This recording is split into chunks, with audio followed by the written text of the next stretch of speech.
오늘 우리는 요한계시록 21장 9절부터 27절 말씀을 통해서 요한계시록 강의 29번째 시간 천국은 멀리에 있지 않다라는 제목으로 함께 말씀 듣도록 하겠습니다. 우리 가정에 계신 우리 성도님들 우리 인사하도록 하겠습니다. 잘 오셨습니다. 환영합니다.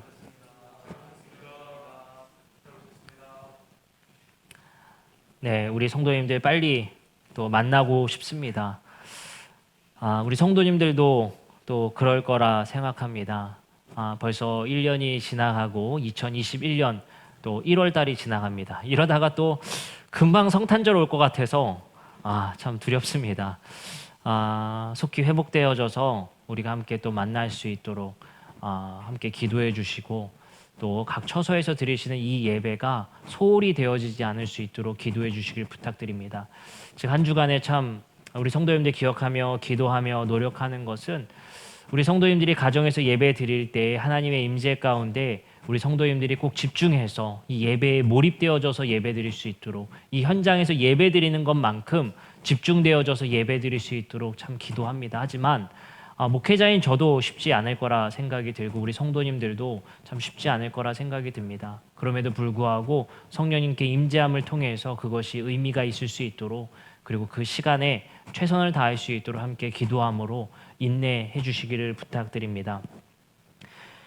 요한계시록 말씀을 우리가 이제 거의 결론부에 다 도달했습니다. 그리고 이제 22장 한 장 남았습니다.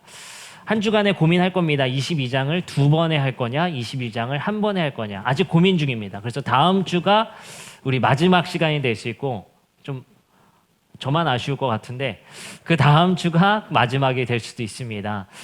어쨌든 우리가 이 한 권의 책을 다 읽는다는 것에 큰 의미가 있는 것 같습니다. 그리고 요한계시록 말씀은 우리가 한번 듣기 힘든 말씀들입니다. 그럼에도 불구하고 우리 교회가 인내해 주시고 또 최선을 다해 주셔서 우리 1장부터 마지막 22장까지 이렇게 말씀을 함께 듣게 되어서 참 감사합니다. 우리 이 말씀이 맞춰지면 이 교환들은 한 번에 다 묶어서 우리 성도님들께 보내드리거나 이렇게 책으로 이렇게 드릴 예정이니까 또 교환이 잃어버리신 분들도 개의치 않으셨으면 좋겠습니다. 물론 메모가 중요한데 어쨌든 다 보내드려서 다시 한번 또 궁금한 점 있으면 다시 한번 들으셔도 되고 한 번 더 메시지를 들으셔도 되고요. 지금 제 생각으로는 나중에는 이게 설교에서 못 전한 그 뒷 후기들이 있겠죠. 좀 어려운 후기들은 또 듣고 싶은 분들만 또 이렇게 들을 수 있는 시간들도 정해서 함께 했으면 좋겠습니다. 그리고 또 여러분들 이런 부분들이 궁금하실 것 같아요.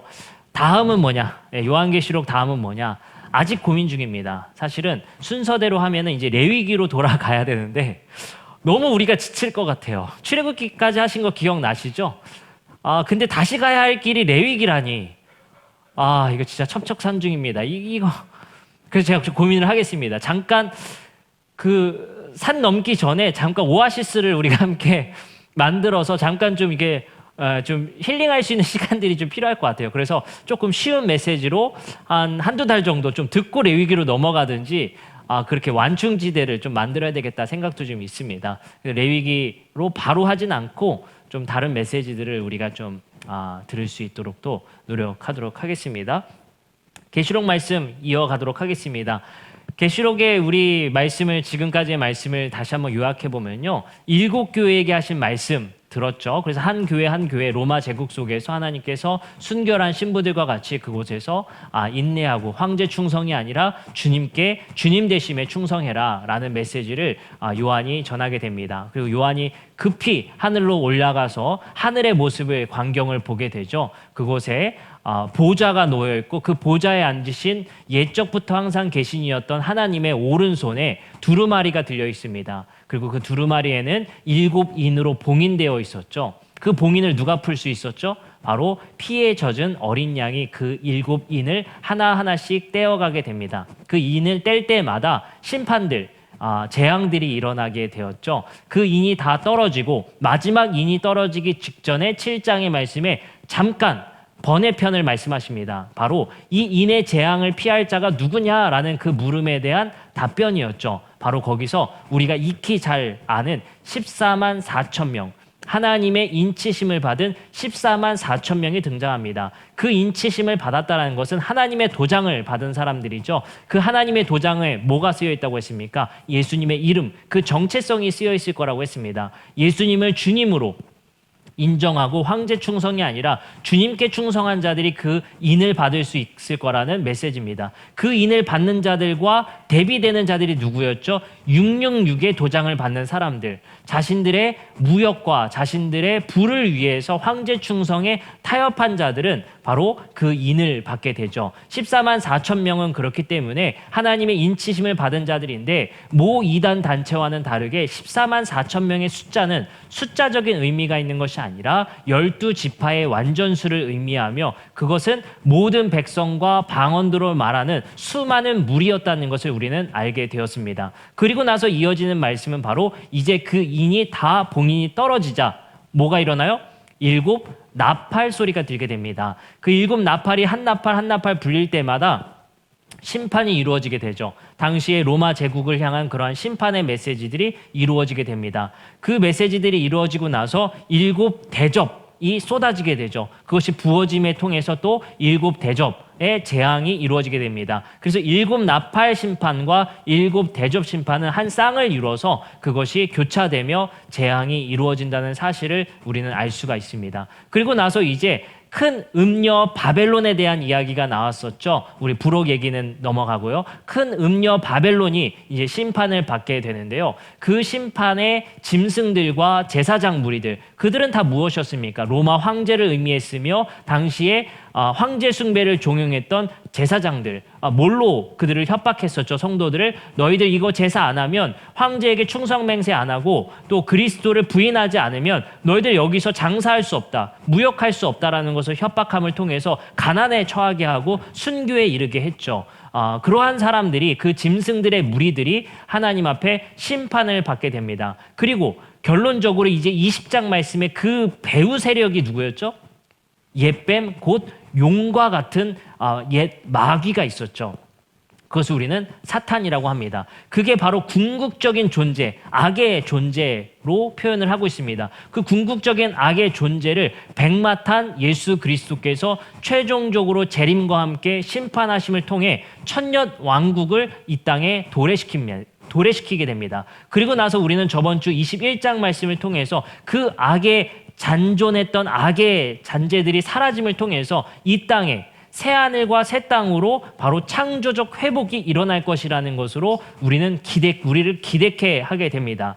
여기에 새하늘과 새 땅이 이루어짐과 함께 거룩한 성 새 예루살렘이 이 땅에 도래함을 통해 이 땅이 하나님의 나라로 완전히 이루어지게 됩니다. 우리는 이 요한계시록 말씀을 통해서 한 가지 중요한 사실을 알 수 있게 되었죠. 하나님은 당신이 창조했던 이 창조 세계를 버리고 소멸시키는 것이 아니라 다시 하나님의 새로운 창조물로 회복하시겠다라는 것입니다. 그 회복에 동참하는 자들로서 바로 우리 그리스도인들이 하나님과 언약 맺었고, 그 동참을 통해 우리는 피조 세계를 아끼고 가꾸는 바로 아담과 하와의 정원사 역할을 우리에게 위임시켰다라는 사실입니다. 자, 그리고 우리는 요한계시록 21장 9절부터 27절 말씀을 통해서 하늘로부터 내려왔던 거룩한 성 새 예루살렘의 구체적인 도안을 우리에게 말씀하십니다. 그래서 문이 어떻게 달려 있는지, 그리고 정사각형의 모양으로 생겼을 것이고 어떤 보석들이 쓰이는지를 이렇게 나열하게 됩니다. 이걸 또 제가 설명드리면, 이걸 여러분들 측량하셔서 그림 그리시고 보석 갖다 붙이셔서 그리고 문 이렇게 구조화시켜서 이런 곳이 이 땅에 내려올 것이다, 그 모습을 그렇게 상상하시면 안 됩니다. 왜냐하면 이것은 은유적 표현들이 대부분 담겨 있는 거예요. 이러한 모습이 꼭 이 땅에 도래하는 것이 아니라, 이걸 문자적으로 해석할 것이 아니라, 그리고 이러한 미터수로 이 땅에 도래할 것으로 믿으시기보다는 여기 뭐라고 쓰여 있냐면요, 이렇게 쓰여 있습니다. 말씀을 보면요, 18절부터 말씀 한번 봐볼까요? 18절부터 말씀 보겠습니다. 그 성곽은 벽옥으로 쌓였고 그 성은 정금인데 맑은 유리 같더라. 그 성의 성곽의 기초는 각색 보석으로 꾸몄는데 첫째 기초석은 벽옥이요. 둘째는 남보석이요. 이렇게 보석들이 나옵니다. 그리고 21절 보면요. 그 12문은 12진주로 되어 있습니다. 각 문마다 한 개의 진주로 되어 있대요. 문 자체가 진주로 되어 있대요. 이게 우리가 자개처럼 이렇게 한 땀 한 땀 만드는 게 아니고요. 한 문 자체가 진주로 되어 있다는 거예요. 이게 그럴 만한 크기의 진주를 어디서 구하실 거예요? 그걸 품을 수 있는 조개는 또 얼마나 커야 됩니까? 이러한 모습으로 봤을 때 이것이 우리가 실제적인 모습이기보다는 상징적으로 그 당시에 가장 값진 보석들을 통해서 상징적으로 우리에게 말을 하고 있다는 사실을 알 수가 있습니다. 그리고 그것을 측량했던 규빗에 대해서 이렇게 말해요. 17절 같이 한번 읽어볼게요. 가정에 계신 분들도 같이 읽겠습니다. 그 성곽을 측량함에 144규빗이니 사람의 측량 곧 천사의 측량이라. 여기 뭐라고 써있죠? 사람의 측량 곧 천사의 측량이다. 이 말이 뭘 얘기하냐면요. 이거를 니네 사람적인 생각으로 하지 말라는 거예요. 아예 여기서 우리에게 경고를 하고 계십니다. 이거는 사람의 측량을 넘어선 천사적인 측량의 수치이니까 너희가 이해하려 하지 말라는 거예요. 이해의 차원이 아닙니다. 이해의 차원으로 가면 그런 진주의 크기 이런 것들로 우리에게 오해 그리고 우리에게 이러한 어떤 고민들이 생기기 때문에 이것은 천사의 측량, 하나님의 뜻 이러한 정도로 생각해 주시면 되겠습니다. 어찌됐든 이러한 예루살렘의 모습을 하고 있는 것이 하늘로부터 이 땅으로 내려오게 됩니다. 여기서 우리는 중요한 신학 한 가지를 알게 되게 됩니다. 요한계시록 21장 1절부터 3절의 앞선 말씀들을 살펴보면 이런 말씀이 앞서 있었죠. 또 내가 새 하늘과 새 땅을 보니 처음 하늘과 처음 땅이 없어졌고 바다도 다시 있지 않더라. 또 내가 보매 거룩한 성 새 예루살렘이 하나님께로부터 하늘에서 내려오는데 그 준비한 것이 신부가 남편을 위하여 단장한 것 같더라. 내가 들으니 보좌에서 큰 음성이 나서 이르되 보라 하나님의 장막이 사람들과 함께 있음에 하나님이 그들과 함께 계시리니 그들은 하나님의 백성이 되고 하나님은 친히 그들과 함께 계셔서. 여기서 3절의 말씀에 여러분들 집중하셔야 돼요. 거룩한 성 새 예루살렘이 하나님께로부터 하늘에서 이 땅으로 내려오는데 뭐라고 얘기하냐면요. 큰 음성이 나서 이르되 하나님의 장막이, 이게 스키네라는 헬라어로 쓰였는데 하나님의 텐트입니다. 그 텐트가 사람들에게 내려와서 거기에 텐트가 쳐진다는 거예요. 말씀이. 자, 이걸 어떻게 생각하셔야 되냐면요. 우리는 이렇게 생각합니다. 천국 하면 우리가 가야 할 곳, 그리고 눈물과 슬픔이 없는 곳, 그곳은 하얀 백지와 같은 곳, 우리가 가고 싶은 곳, 여기에 다 방점이 어디에 있죠? 우리가 가고 싶은 곳, 공간이라는 것에 방점이 있어요. 근데 3절은 그 신학을 사실 무너뜨리는 거예요. 우리가 얼마나 요한계시록의 신학과 구약 성경과 신약 성경을 잘못 읽었냐면요. 우리 그리스도인들의 신앙 가운데 가장 깊이 있는 신앙이 내세적 신앙이고 우리가 어딘가에 가야 된다는 신앙이에요. 그곳에 가면 우리의 본향 땅으로 가면 요단강을 건너면 그곳에서라는 말을 항상 쓰기 때문에 그래서 우리는 항상 공간에 집착합니다. 하지만 놀랍게도 3절의 말씀은 그 하나님의 장막이라는 공간이 우리에게 내려온다는 거예요. 다시 말하면 사람이 먼저 있고 사람에게 그 장막이 쳐진다는 것입니다. 그 말은 우리가 어떠한 공간으로 이동되어지는 것이 아니라 우리가 있는 곳에 하나님께서 함께 거주한다는 뜻이에요. 그러면 공간에 방점이 있는 것이 아니라 뭐에 방점이 있어요? 함께함에 방점이 있는 거예요. 이게 우리 그리스도교와 기독교의 가장 중요한 신학입니다.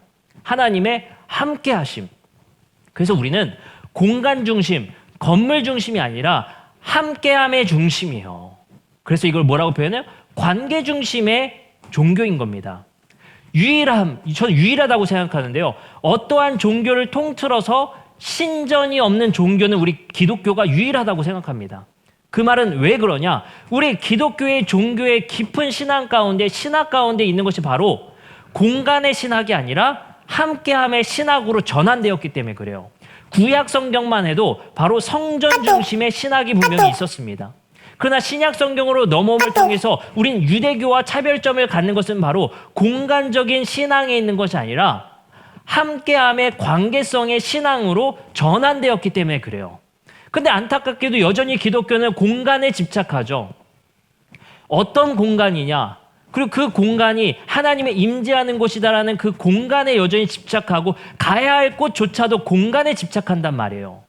그러나 이것은 신약 성경의 예수 그리스도의 말씀과 제자들이 순교에 이르기까지 한, 그리고 스데반 집사가 죽은 이유가 바로 그 공간의 신앙을 무너뜨린 신앙이었단 말이에요. 그에 따라서 스데반 집사가 죽음에 이르게 되고 순교하게 된 것입니다. 그 공간의 신학에서 관계의 신학으로 넘어선 것이 바로 기독교다라는 사실입니다.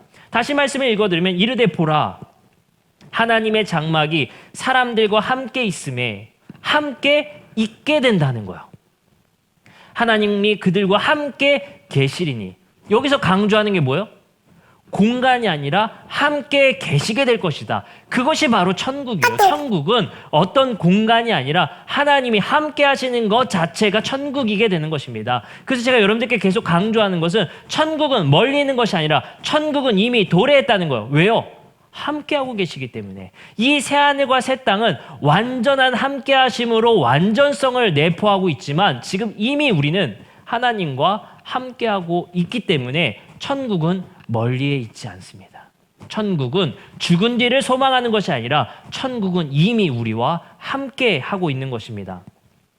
사람이 있고 그곳에 하나님이 임재하시는 것이 바로 요한계시록 21장의 말씀이고 그것이 곧 예루살렘입니다. 그러면 하나님이 함께 하시겠다라는 그 장막의 의미가 구약 성경에서는 어떤 의미였을까요? 출애굽기 25장 8절부터 9절 말씀은 우리가 성막 배웠었죠. 그 성막 짓는 도면 배웠었잖아요. 그때 굉장히 힘드셨죠. 그때 배웠던 기초, 베이직을 다시 한번 생각해 봅시다. 25장 8절부터 9절이에요. 세번역 성경입니다. 내가 그들 가운데 머물 수 있도록 그들에게 내가 머물 성소, 이 장막, 텐트를 지으라고 명령하게 됩니다. 성막의 존재 이유는요, 뭐예요? 그들 가운데 머물 수 있도록 그들에게 내가 머물 성소예요. 그게 성전이 되는 거죠. 그러니까 성막과 성전은 결국엔 하나님이 우리와 함께 하고 싶으셔서. 근데 왜 성막이 필요해요? 하나님은 초월적인 공간인 하늘에 계시죠. 근데 그 하늘에 계신 그 초월적인 하나님이 뭐라고 해야 되죠? 현재적, 현실적 공간이 이 내재적 공간과 같이 머물 수가 없어요. 왜냐하면 하나님이 완전히 거룩하셔서 그래요. 이 땅은 거룩하지가 않죠. 부정한 것으로 가득 차져 있어요. 그렇기 때문에 하나님은 특정한 장소의 거룩성, 구별된 공간을 만드셔서 그 초월적 공간과 우리의 현실 속에서 만날 수 있는 유일한 공간을 만드신 거예요. 그곳에서 모세와 만나고 그곳에서 제사장과 만날 수 있는 유일한 장소가 그래서 성막이 되는 거예요. 그래서 초월적인 공간에 계신 하나님과 내재적 공간에 사는 우리와 만날 수 있는 유일한 장소가 어디다? 바로 성막이게 되는 겁니다. 요한계시록의 말씀은 뭘 말하는 거냐면요, 그 유일하게 만나는 공간으로 이 땅을 완전히 만들어버리는 거예요. 그러면 생각해 보시기 바랍니다. 과거의 구약 성경에는 특정한 사람만이 그 성막 안에 들어감을 통해서 초월적 하나님을 만날 수 있는 구별된 장소로 들어가게 됐어요. 근데 이 땅이 완전히 초월적 장소와 결합됨을 통해서 완전히 구별된 거룩한 장소가 됨을 통해 차별적인, 그리고 구별된 사람만이 하나님을 만날 수 있는 것이 아니라 모든 성도가 이제 장막 안에서 하나님을 만나게 되는 거예요. 이곳 자체가 장막이 되어지기 때문에. 아시겠죠? 그것이 바로 종말입니다. 그래서 우리는 이 땅에 하나님 나라가 완전히 도래함을 통해서 하나님과 만나고 관계되어지는 것이 천국임을 알 수 있고, 장막, 구약 성경의 장막은 특정한 장소, 특정한 사람만이 만나게 된다는 신앙이에요. 그렇기 때문에 구약 성경은 다분히 공간 중심적인 종교가 될 수밖에 없는 거예요. 그렇죠? 그러나 신약 성경에서는 그것이 변화되게 됩니다. 자, 그러면 예수님은 어떻게 생각하셨는가? 우리 한번 생각해 보시길 바랍니다. 여러분들, 우리가 창세기의 창조 이야기를 배우면서요, 원래는 그렇지 않았다는 사실을 알았죠. 원래는 하나님이 그런 특정한 구별된 공간에만 계시는 것이 아니라 창세기 3장 8절에 보면 이런 말씀이 있습니다. 그들이 그날 바람이 불 때에 동산에 거니시던 여호와 하나님의 소리를 듣습니다.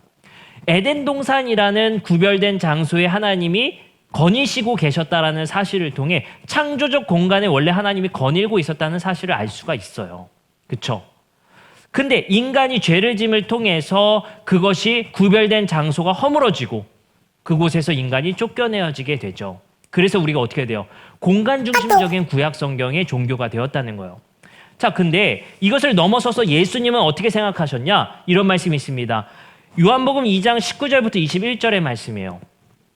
예수께서 대답하여 이르시되 너희가 이 성전을 헐라 내가 사흘 동안에 일으키리라. 유대인들이 이르되 이 성전을 46년 동안에 지었거늘 내가 3일 동안 일으키겠느냐 하더냐. 그러나 예수는 성전된 자기 육체를 가리켜 하신 것이라 라는 말씀이에요.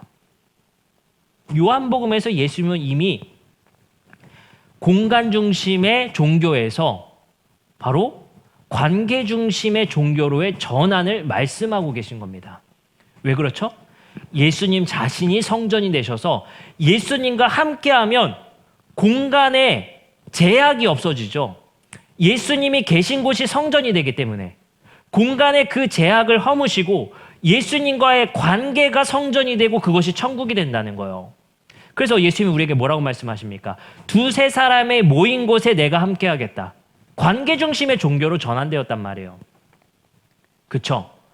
그리고 계시록의 결말에는 놀랍게도 이것을 그대로 이 요한의 신학이 그대로 등장하게 됩니다. 22절입니다. 21장 22절. 거룩한 성 새 예루살렘이 이 땅에 도래했는데 요한이 눈을 씻고 찾아봐도 뭐가 없어요? 성 안에 내가 성전을 보지 못하였다. 이것이 천국이에요. 성전 중심의 신학이 아니라 관계 중심이 천국이라는 사실을 말하고 있는 거예요. 최종의 날에는 특정한 사람만이 공간에 머물 수 있는 성전 중심이 아니라 하나님과의 관계가 이루어진 자들이 모두가 머물 수 있는 관계 중심이 바로 천국이라는 사실을 우리에게 알려주고 있다는 사실입니다. 그래서 우리는 그 특정한 사람만이 하나님과 만날 수 있던 그 공간을 예수님께서 어떻게 하셨어요? 마태복음 27장 51절에 이러한 말씀이 있습니다. 이에 성서 휘장이 위로부터 아래로 찢어져 둘이 되고 땅이 진동하며 바위가 터집니다. 구분되었던 그 공간 중심이 찢어짐을 통해서 완전히 열려져 버렸죠. 이제는 특정한 장소, 특정한 사람만이 하나님과 초월적 공간에 계신 하나님과 만날 수 있는 것이 아니다. 누구나 영과 진리로 예배하면 하나님과 관계할 수 있다는 사실입니다. 그래서 우리 기독교는 이제 관계 중심의 종교가 되어진 것입니다. 신전 중심이 아니에요. 특정한 사람 중심이 아닙니다. 목사 중심, 직분자 중심이 아니에요. 누구나 만날 수 있는 것이 우리 그리스도교이고, 그리고 천국은 이미 이 땅에 예수님과의 관계되어짐을 통해 두세 사람이 모인 곳이 이미 천국이 되어졌다라는 사실을 우리에게 알려주고 계십니다. 하나님은 초월적 하나님이 예수의 옷을 입고 예수님으로 이 땅에 오시게 됩니다. 그리고 예수님의 이름을 임마누엘이라 하셨죠. 바로 하나님이 우리와 함께 하신다는 것입니다. 누구로요? 예수님으로. 이젠 초월적인 공간에서만 만나던 하나님에서 예수님을 통해 우리는 하나님과 교제하고 관계하게 됐습니다. 그래서 우리에게 특권이 생겼죠. 우리는 이렇게 기도합니다. 하늘에 계신 우리 아버지요. 우리는 멀리 계신 하나님께 기도하는 것이 아니라 이제 하늘에 계신 그 하나님과 아버지와 자녀로서 교제하며 관계 중심의 종교로 바뀌어졌음을 그 기도를 통해서도 알 수가 있습니다. 어쩌면 계시록의 말씀을 쥐어 짜보면 저는 결론을 이렇게 내리고 싶습니다. 우리와 만나고 싶어 하시는 하나님이라는 겁니다. 하나님은 우리와 만나고 싶어 하시고 우리와 관계하고 싶어 하시고 우리와 함께하고 싶어 하십니다. 그것을 어떠한 방법으로라도 우리와 하고 싶으셨고 지독할 만큼 우리와 만나고 싶어 하시는 그 하나님의 짝사랑의 이야기입니다. 자존심 다 버리고 예수님으로 이 땅에 오셨죠. 그리고 우리와 만나셨습니다. 지독한 일방적 짝사랑입니다. 이 정도면 저 같으면 삐져서 그만하고 싶을 것 같아요. 근데 하나님의 그 일방적 짝사랑은 예수님을 통해 육신의 옷을 입고 우리에게 오심을 통해 관계로서의 우리와 만남을 이루게 되십니다. 그렇게 해야만이 우리와 만나실 수 있기 때문에, 그렇게 해야만이 이 세속된 도시에, 이 부정한 곳에 거룩한 하나님이 오실 수 있었기 때문에, 예수님을 통해 이 땅에 하나님이 오심을 통해 우리와 관계되어지게 됩니다. 그렇기 때문에 우리는 공간이 아니라 관계 중심의 종교가 되었으며, 우리는 이제 공간에 집착하는 것이 아니라 하나님과 만나는 곳 그 어디에서나 하늘의 영광을 누리게 됩니다. 그래서 우리는 이렇게 찬양하죠. 이 세상에서 내 영혼이 하늘의 영광을 누리고 있습니다. 왜요? 하나님과 만나는 곳 어디서나 우리는 그곳에서 천국을 누릴 수 있기 때문입니다. 우리는 근데 이러한 신학이요, 우리 안에 있다는 걸 잘 몰라요. 우리가 버릇처럼 이런 얘기 가끔 하지 않습니까? 어디 멀리 여행 갔다 오셔서 집에 들어가실 때 무슨 말 먼저 하시는 줄 아세요? 아, 집이 천국이다. 그쵸? 우리의 생각 속에서는 이미 이거는 뭐 기독교인이나 아니나 다 이런 얘기 많이 하죠. 아, 이게 집이 천국이다. 왜요? 가장 편하고 가장 익숙하고 가장 우리에게 안락함을 주기 때문에. 자, 집이 천국이네 하면서 들어가게 되죠. 마찬가지인 것 같아요. 천국은 꼭 우리가 가야 하는 것이 아니라 우리 안에 하나님께서 관계로 이 땅에 오신 그 하나님과 관계하고 있다면 그곳이 천국이기 때문입니다. 그렇기 때문에 여러분들과 하나님과 만나는 직장과 가정과 그리고 우리의 사회 안에서 우리는 하나님 나라를 그리고 천국을 체험하며 만날 수 있습니다. 에스겔서 11장 16절에서는 이미 하나님께서는 이렇게 말씀하셨습니다. 그런즉 너는 말하기를 주 여호와의 말씀에 내가 비록 그들을 멀리 이방인 가운데로 쫓아내어 여러 나라에 흩었으나 그들이 도달한 나라들에서 내가 잠깐 그들에게 성소가 되어 주겠다. 구약 성경에서도 이미 하나님의 뜻은 그러했습니다. 어디서나 너희와 나는 만날 수 있다는 사실입니다. 하나님은 지독하리만큼 우리와 만나고 싶으셨고 그 만남의 장소를 성막으로 제한하셨습니다. 그러나 그 유대인들은 특권 의식을 통해서 하나님을 제한했고 하나님을 만날 수 있는 특권 의식의 종교가 되어지게 됩니다. 하나님은 그것을 예수 그리스도를 통해 무너뜨리셨고 유대인이나 헬란이나 이방이나 종이나 자유인이나 누구나 하나님과 관계할 수 있으며 천국 시민이 될 수 있도록 하셨습니다. 우리는 이 땅에서 천국을 누리고 있으며 정말 우리는 하나님과 임재 속에서 관계 속에서 이 땅에서 천국의 삶을 살아가고 있습니다. 그러면 또 이런 말씀을 하실 것 같습니다. 하루하루가 지옥 같은데 목사님 무슨 말씀이십니까? 라고 말씀하실 수도 있을 것 같아요. 그러나 그 지옥 같은 그 현실 속에 하나님이 여러분들과 함께하고 계시다는 거예요. 그 지옥이 천국으로 바뀔 수 있는 것입니다. 왜요? 하나님이 그곳에서도 여러분들과 함께 하시기 때문이에요. 지옥 같은 현실 속에서 하나님을 만나시길 부탁드립니다. 지옥 같은 현장 속에서 하나님을 만나시길 부탁드려요. 우리 육아를 하신 분들도 더 기억하실 것 같고 더 체감하실 것 같아요. 보통 이렇게 표현하더라고요. 육아 지옥이다 이렇게 말을 하더라고요. 그 현장 속에서 현실 속에서 또 하나님께서 함께 하시고 육아의 현장도 천국이 될 수 있다는 사실. 그곳에서 하나님께서 늘 우리와 함께 하시고 계신 그 짝사랑하시는 하나님이 우리와 함께 계시다는 그 사실을 기억하시기를 부탁드립니다. 그곳에서 그 작은 천국을 발견할 수 있는 것이 바로 그리스도인이에요. 그렇죠?